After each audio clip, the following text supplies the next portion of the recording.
Teeth grinding, sometimes called by dentists bruxism or parafunction. These are both technical terms referring to slightly different things, but ultimately it's your teeth touching more than average outside of normal function.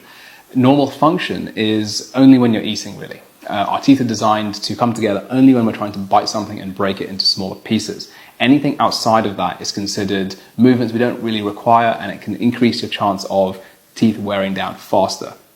There is a normal rate that this happens over a lifetime. We can expect about 1 to 2 millimeters of tooth surface loss over a period of 50 to 70 years. Anything faster than that, you might be grinding your teeth. What are the core causes for this? The first one can be stress.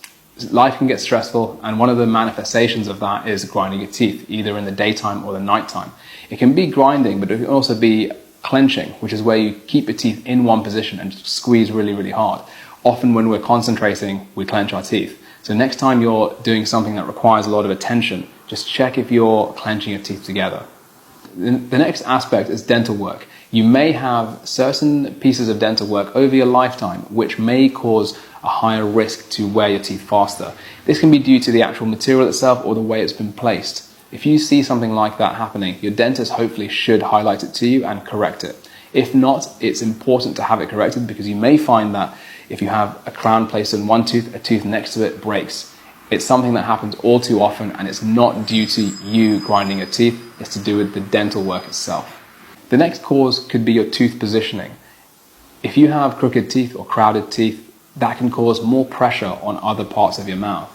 Also, if you're missing teeth, if you're missing a tooth on one side, you will subconsciously use the other side more. This happens without you thinking about it, and it's not your fault, but it's worth addressing to actually have that tooth replaced so that you can balance the forces across your teeth and your mouth so that your teeth wear evenly. The final aspect is what we call neurologic patterns. This is something deep within our brain which can cause us to undergo certain habits whilst we sleep. And this is the term bruxism. Night bruxism is something which we cannot control as such because it's a pattern developed within our brain. Neurologic patterns can only really be mitigated as to their effects. They can't really be reversed or stopped. So often one of the approaches is to wear night guards. Night guards can be soft or hard, and they sit over your lower or bottom teeth whilst you sleep, and they limit the contact between your top and bottom teeth, making sure that you damage the appliance, not your teeth.